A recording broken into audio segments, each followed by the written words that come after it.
Tribuners, apa kabar semuanya? Jumpa lagi bersama saya Feby Adeliana dalam program Ngobrol. Ngobrol balik layar bersama Tribun Jakarta. Tribuners, beberapa waktu belakang ini lagi heboh banget. Ada salah satu selebriti ribut-ribut sama anaknya di sosial media. Nah, ini memang kalau kita lihat-lihat, masa-masa remaja itu merupakan masa yang sensitif ya, Tribuners, di mana seorang anak remaja itu biasanya belum memiliki emosi yang cukup matang, sehingga mudah sekali meledak-ledak. Nah, sebagai orang tua, begitu kita seharusnya bersikap seperti apa sih? Nah, nanti ini akan kita bahas. Hari ini sudah ada salah satu narasumber kita, ada psikolog anak, psikolog anak Disti Azila Firnadi. Halo, Mbak Disti. Halo Mbak Peggy, Mbak Disti, apa kabar? baik sehat. Baik, sehat, Alhamdulillah. Mbak Disti, ini seperti yang tadi udah aku singgung nih, kan lagi rame banget di medsos, ada salah satu seleb ribut-ribut sama anaknya. Nah, ini kalau ngomong-ngomong soal anak remaja, itu sebetulnya kita tuh sebagai orang tua harusnya bersikap seperti apa sih kalau ada konflik, Mbak? Oke, ketika ada konflik dengan remaja ya. Nah, sebelum kita ngomongin apa sih sebenarnya yang harus dilakukan orang tua dalam menghadapi konflik sama anak, kita harus tahu dulu nih tentang apa sih sebenarnya yang terjadi di masa remaja atau kayak perkembangan anak remaja itu seperti apa gitu ya. Satu, remaja itu uh, sedang berkembang secara pesat kemampuan dia untuk berpikir, kemampuan dia untuk berpikir secara logis, kemampuan berpikir secara rasional, dan berpikir abstrak gitu ya. Lalu yang kedua juga masa remaja ini adalah masa-masa pembentukan identitas diri. Nah, ada kebutuhan-kebutuhan tuh di situ, kebutuhan anak untuk diterima, untuk didengar, untuk terlibat mungkin dalam pengambilan keputusan tertentu gitu ya. Jadi dengan kita mengetahui bahwa oh ternyata anak itu lagi masa-masanya mungkin berani untuk speak up gitu ya dibandingkan mereka waktu kecil dulu lebih intens mungkin berargumen, lebih pengen didengarkan. Sehingga peran orang tua di sini penting banget juga nih untuk membangun interaksi atau hubungan yang sehat sama anak. Satu, jadilah pendamping dan pengarah anak, bukan menuntun atau menyuapi lagi gitu ya. Mungkin kalau anaknya dulu masih kecil tuh kita yang apa namanya kasih pendapat, udah kamu ini aja ikutin aja katanya ibu, katanya bapak gitu. Nah sama remaja kita udah bisa memberikan pendapat yang sifatnya satu arah seperti itu. Walaupun mungkin orang tua ngerasanya ibu sama bapak tuh udah banyak makan garam gitu ya, orang anak remaja itu lebih bisa untuk diajak ngobrol dua arah, ditanya pendapatnya, jadi orang tua nggak hanya memberikan pendapat satu arah saja sama anak. Terus kenali juga nih dunia anak, kita bisa pakai dunianya si anak ini, interestnya si anak ini untuk bisa mendekati dia dan membangun diskusi yang lebih hangat. Nah mungkin kita juga bisa kasih kesempatan anak untuk tanda kutip, kalau aku bilangnya menguji hipotesisnya dia gitu ya, menguji pendapatnya si anak gitu. Diskusikan setelah itu, oke gimana nih setelah kemarin aku berikan kamu kesempatan untuk mengalami langsung, mencoba apa yang menjadi pendapat kamu gitu ya, apa yang kamu rasakan, pelajaran apa yang bisa diambil, apa untungnya, apa ruginya gitu. Siapa tahu baik anak maupun orang tua mendapatkan wawasan nih gitu dari hal tersebut, dan dengan memiliki pola komunikasi yang tadi ya dua arah, menghargai pendapat anak, memberikan anak kesempatan untuk bisa lebih independen gitu. Ini akan mengurangi potensi terjadinya konflik sama remaja gitu, Mbak Pedi. Iya, Mbak Disti, ini menarik sekali, Mbak Disti, kalau ditarik dari penjelasan tadi kan artinya orang tua tidak hanya menjadi pengarah, tapi juga harus menjadi pendengar, begitu ya. Nah, ini banyak kasus Betul. bahwa seringkali hubungan antara anak dan orang tua justru tidak terlalu dekat, sehingga mungkin anak juga merasa canggung untuk menyampaikan pendapatnya, sehingga seringkali menimbulkan perbedaan pendapat yang akhirnya berujung konflik. Nah, dengan kasus seperti ini mungkin seperti apa, Mbak Disti? Oke. Sebenarnya kalau berbeda pendapat itu menurutku wajar-wajar aja ya gitu. Karena kan setiap individu itu adalah orang yang berbeda-beda berbeda-beda, punya cara berpikir atau cara memandang sesuatu yang berbeda-beda. Walaupun dia adalah anaknya kita gitu, kita yang membesarkan gitu, tapi tetap aja kita adalah dua individu yang memiliki perbedaan, sehingga memang yang perlu ditanamkan sebenarnya dalam keluarga adalah gimana kita bisa berkompromi terhadap perbedaan antara orang tua maupun anak. Nah, mengenai kedekatan, tadi kan di sempat dilabel sama Mbak Peggy, ada anak yang kurang dekat gitu ya, jadi mungkin lebih sering berbeda ini ya wonder ya pada akhirnya ketika misalnya lebih banyak terjadi konflik kalau kita nggak dekat kan kayak gimana kita mau percaya mungkin sama orang tersebut, gimana kita bisa membangun kenyamanan sama orang tersebut. Kalau nggak dekat, pasti biasanya juga jadinya nggak terlalu nyaman. Sehingga yang saya sering ngomong juga gitu sama orang tua, bangunlah kenyamanan dan kedekatan sama anak, bukan pas anaknya udah gede doang gitu, tapi dari kecil kita membangun kedekatan sama anak itu bukan kayak bangun candi satu malam gitu ya Mbak Pedi ya, tapi benar-benar harus bangun pondasinya dulu. Kita pastikan kuat dulu, anti gempa istilahnya kayak gitu ya. Nanti kalau kita udah pastikan pondasinya udah kuat, baru tuh si candinya makin tinggi, makin kuat, makin kokoh, makin besar. Nah, ya itu tadi balik lagi, kalau perumpamaan ini di parenting, artinya kedekatan dengan anak itu harus dibangun sejak anaknya masih kecil. Kalau orang tua mungkin marah atau beda pendapat sama anak itu menurut saya adalah hal yang masih manusiawi sekali ya, masih wajar sekali. Asalkan orang tua sadar bahwa oh kalau marah ada keceplosan, aku harus merubah nih cara aku berkomunikasi ke depannya. Aku minta maaf kalau salah, aku tetap mengungkapkan rasa kasih sayang aku sama anak dengan baik dengan perilaku maupun ungkapan-ungkapan verbal. Karena kan kita sebagai manusia itu akan tahu kalau kita itu berharga, kita itu dicintai kan dari perbuatan gitu ya. Kurang lebih seperti itu. Artinya dari pola asuh itu juga penting ya Mbak. Jadi jangan memaksakan anak untuk sesuai yang kita mau hanya dalam waktu yang singkat, tapi juga harus diarahkan sejak kecil gitu ya. Betul, diarahkan sejak kecil dan tadi dibangun kedekatannya dari anaknya kecil. Mhm. Nah, Mbak Disti ini yang menarik juga bahwa anak-anak sekarang itu kan mudah sekali speak up, apalagi dengan adanya sosial media, Mbak. Berantem dikit sama orang tua, curhat di status WhatsApp misalnya, aduh lagi kesel atau di story Instagram. Nah, ini faktornya apa, Mbak? Apa maksudnya memang kurangnya kedekatan juga dengan orang tua sehingga konflik yang di rumah dibawalah ke orang-orang lingkungan sekitar atau seperti apa, Mbak Disti? Oke, baik.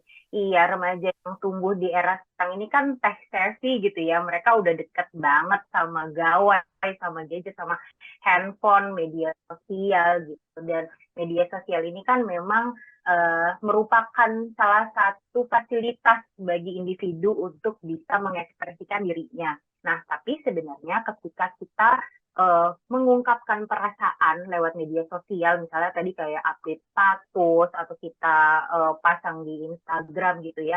Ini sebenarnya menjadi pertanyaan sih, kenapa komunikasi antara orang tua dan anak itu harus dimediasi oleh sesuatu.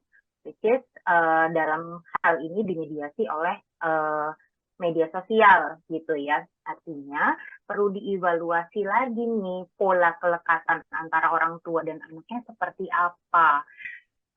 Yang mendasari anak bercerita atau mungkin mengungkapkan perasaannya nggak bisa langsung, harus lewat sesuatu, harus ada mediatornya gitu ya, itu sebenarnya apa?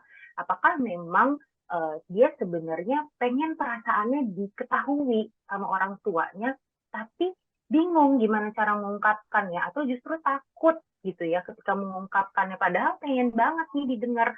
Jadi kita sebenarnya ketika melihat tanda itu ya, anak mencurahkan perasaannya di media sosial, kita harus peka tuh, apa ya seperti itu, gitu. Apa ya yang perlu diperbaiki gitu. Dan menurutku membangun komunikasi yang baik sama anaknya itu urgent untuk dilakukan. Kalau memang pola komunikasinya sulit, pola komunikasi yang sehat maksud saya ya, sulit untuk dibangun dan membutuhkan bantuan profesional misalnya, menurut saya sih perlu segera untuk mencari bantuan profesional sebagai penengah agar konfliknya bisa diselesaikan secara bijak dan secara dewasa dari kedua belah pihak. Oke, sebelum kita beralih ke profesional nih Mbak Disti, sebetulnya secara psikologis, apakah anak remaja itu sudah bisa dikatakan matang secara emosi, begitu sehingga mereka merasa bahwa pilihan yang mereka pilih adalah hal yang benar, begitu Mbak? Oke, kalau ngomongin apakah anak udah mampu mantap secara emosi gitu, kita balik lagi nih ngomongin tentang perkembangan remaja. Tadi udah saya sempat katakan bahwa remaja itu memiliki atau sedang terjadi perkembangan yang pesat pada aspek kemampuan berpikir.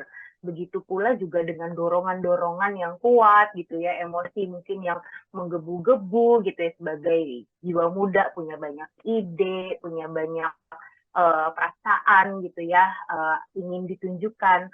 Tapi sayangnya kemampuan berpikir yang sedang berkembang dengan cepat dan drive atau dorongan yang sedang menggebu-gebu itu belum berkembang sejalan dengan kemampuan dia mengambil keputusan yang bijak. Nah, di otak manusia itu, di otak bagian depan ya ada yang namanya prefrontal cortex. Di sini kemampuan untuk merencanakan sesuatu, untuk mengambil keputusan dengan bijak, kemampuan perencanaan, ini yang memang perkembangannya bukan paling lambat ya, tapi paling akhir gitu. Jadi di dewasa pun kan kadang-kadang ada beberapa orang juga mungkin untuk meregulasi emosi, untuk melakukan perencanaan juga masih sulit gitu ya. Nah, karena tadi tuh kemampuan dia untuk berpikir belum diimbangi dengan kemampuannya melakukan perencanaan dan pengambilan keputusan yang baik. Di sini sebenarnya peran orang tua untuk mengarahkan anak mengambil keputusan yang paling bijak gitu. Cuma memang keterbukaan antara anak sama orang tua, kemampuan orang tua untuk membangun diskusi yang nyaman sama anak itu memang harus diperlukan, seperti itu. Iya, artinya memang orang tua perlu sikap untuk mengarahkan tadi ya Mbak ya. Nah ini, Betul. iya, Dan nah ini jadi, terkadang, ya terkadang mungkin kita sebagai orang tua tuh gregetan gitu. Misalnya anaknya maunya si A, si orang tua merasa si B yang terbaik buat anaknya, tapi anaknya punya cara tersendiri sampai akhirnya terjadi konflik. Nah, ini gimana Mbak nyikapinnya Mbak? nah balik lagi tadi tugas kita adalah mengarahkan gitu ya dan berempati sama anak. Kita kasih kesempatan anak untuk independen, untuk didengar gitu ya. Tapi jangan lupa kita juga ada di samping anak untuk mengingatkan, meluruskan keputusan ataupun jalan yang ingin dia ambil. Kalau aku biasanya menyarankan orang tua duduk bareng deh sama anaknya, diskusi tentang suatu keputusan yang mau diambil sama anak gitu ya. Terus misalnya nih, kita tulis perbandingannya positif negatif dari pendapat yang dari pendapat atau keputusan yang akan diambil sama anak gitu ya. Bandingkan nih, kamu punya ide, punya keputusan, punya pendapat gitu ya. Kita bandingkan sama kesanggupan diri kamu seperti apa. Bagaimana kamu bisa menanggung nanti konsekuensinya, misalnya mau masuk kedokteran gitu. Siap nggak secara fisik, siap nggak secara mental, kamu bisa nggak misalnya harus bangun pagi, harus ikut praktikum dan segala macam gitu. Jadi kembali lagi orang tua harus sadar betul gitu ya apa sih sebenarnya yang dibutuhkan oleh anak, didengarkan dan diarahkan. Oke, Mbak Disti ini banyak pertanyaan dari Tribuners. Memangnya betul kalau kita suka marah-marah, bentak-bentak anak itu akan ngaruh ke karakter anak yang sama-sama suka marah-marah juga?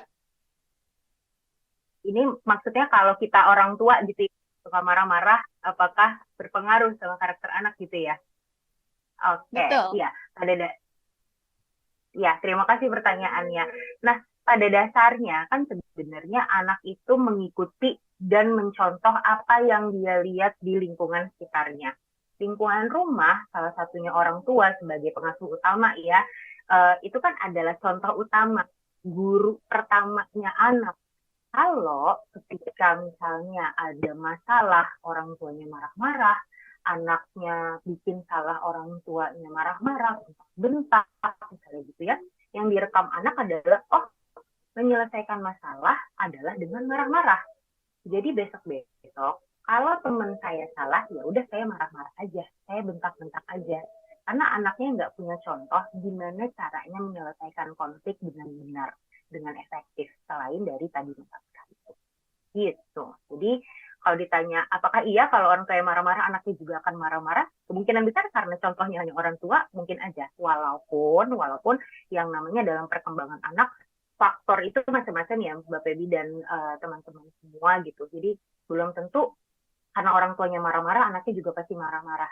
Siapa tahu dia punya faktor protektif atau faktor pelindung. Misalnya salah satu orang tuanya mungkin memberitahu, oke, walaupun misalnya ibu marah-marah, tapi ketika orang lain salah, begini ya caranya menyampaikan kemarahan kita, atau dia punya nenek atau guru, atau dia punya contoh lain, ya bisa saja anak ini juga jadinya lebih baik perilakunya gitu.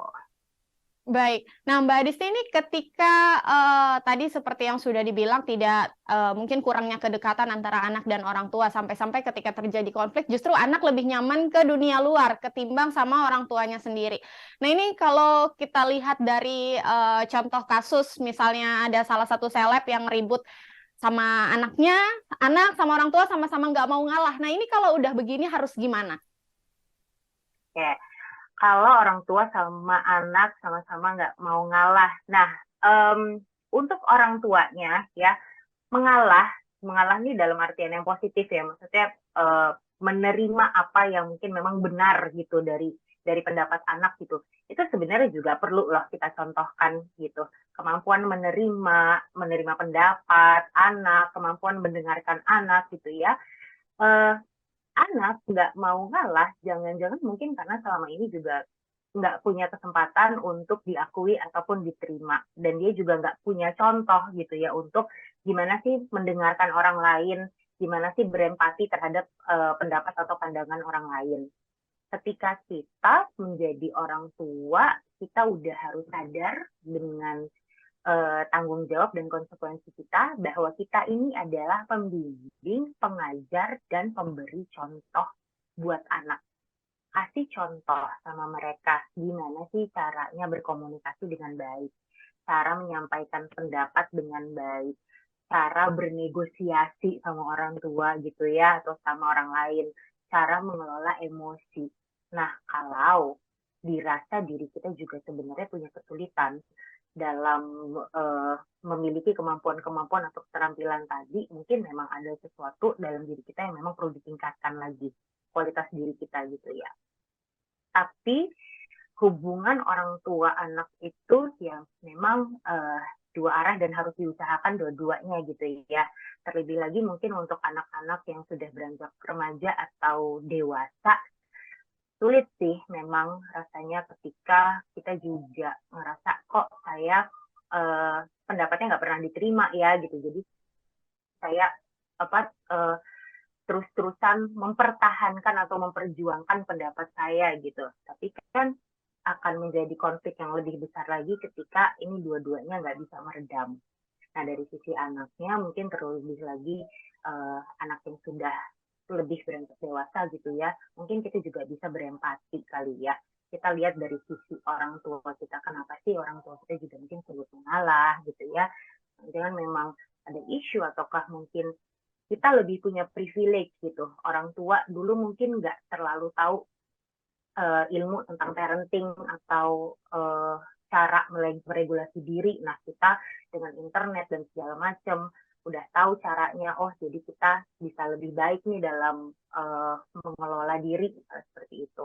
Latih kemampuan berkomunikasi yang asertif, latih kemampuan menawarkan kompromi sama orang tua. Jadi pada hakikatnya sih sebenarnya walaupun orang tua juga udah harus berkesadaran nih, saya nih yang harus menanamkan, mengajarkan anak saya gitu ya.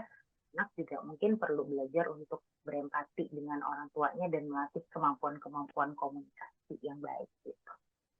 Ya, memang menjadi orang tua itu tidak mudah ya Mbak Disti ya. Nggak ada sekolahnya ya, tapi kan memang Nggak ada sekolah. justru kita belajar bareng sama anak. Betul, memang dibutuhkan juga mungkin sifat legowo dari dua belah pihak ya, antara orang tua dan juga anak. Dan mungkin kasus-kasus seperti ini cukup banyak terjadi Mbak Disti, di mana mungkin anak Ya. kurang dekat dengan orang tua, sehingga ketika mereka terjadi konflik di rumah, yang dicari adalah justru orang lain, bukan orang tuanya sendiri. Mbak Disti mungkin mau ada yang disampaikan untuk orang tua sebagai pembelajaran mungkin? Ya. Jadi orang tua itu seumur hidup. Artinya belajarnya juga seumur hidup. Jangan capek untuk belajar dan terus menambah wawasan bersama anak ya. Dan jangan lelah untuk selalu mendampingi dan membersamai anak Anda sendiri. Terima kasih. Oke, Mbak Disti. Ini menarik sekali, Mbak Disti. Tapi sayang sekali bahwa waktu kita sudah habis nih, Mbak. Mbak, satu lagi mungkin sebagai Iya, bahasannya catatan. banyak sekali yang seru ya. Iya, rasanya memang waktunya kurang banget ya, Mbak ya, karena masih harus banyak lagi nih yang dicari tahu mungkin, apalagi khususnya untuk orang tua baru. Nah, Mbak, ngomong-ngomong nih, satu lagi sebagai catatan Tribuners di rumah, mungkin kira-kira bagaimana cara menyikapi misalnya anak yang mungkin sudah terbiasa katakanlah jauh dari orang tua secara psikis ya, secara ikatan batin begitu. Kemudian sering terjadi konflik, bagaimana cara menyikapinya supaya nggak kena mental berkepanjangan gitu, Mbak? Silakan. Oke, baik. Iya, Em, dibangun kembali fondasi dan kedekatannya ya. Karena kalau nggak dekat, tadi yang udah kita bahas, kalau nggak dekat pasti juga kenyamanannya nggak. Jadi kan kita nggak nyaman, mungkin kepercayaannya juga nggak terbangun gitu. Nah,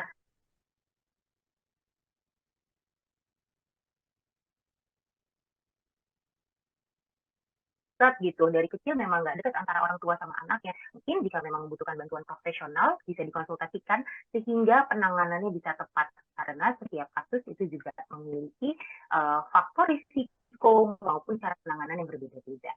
Gitu. Semoga Oke, menjawab baik. ya, Mas Feby. Baik, terima kasih Mbak Disti sudah mau berbagi ilmu juga nih kepada Tribuners dan di rumah dan kita semua di sini. Dengan senang hati. Ya, kita sudahi dulu sesi diskusi kita hari ini, Mbak Disti. Semoga kita bisa bertemu lagi di lain kesempatan. Ya, Tribuners, itu dia sesi ngobrol kita hari ini. Tadi kita sudah diskusi-diskusi nih sama Mbak Disti seputar seperti apa sih kita harus bersikap sebagai orang tua agar tidak terjadi konflik yang berkepanjangan juga dengan anak begitu. Dan dari segi anak-anak juga mungkin harus lebih banyak legowo juga nih agar tidak terjadi konflik-konflik terus sama orang tuanya. Nah, itu saja di sesi kita hari ini. Tapi jangan khawatir karena besok kita akan balik lagi dengan cerita-cerita menarik lainnya. Tetap di Ngobrol Tribun Jakarta. Saya Feby Adeliana pamit undur diri. Terima kasih.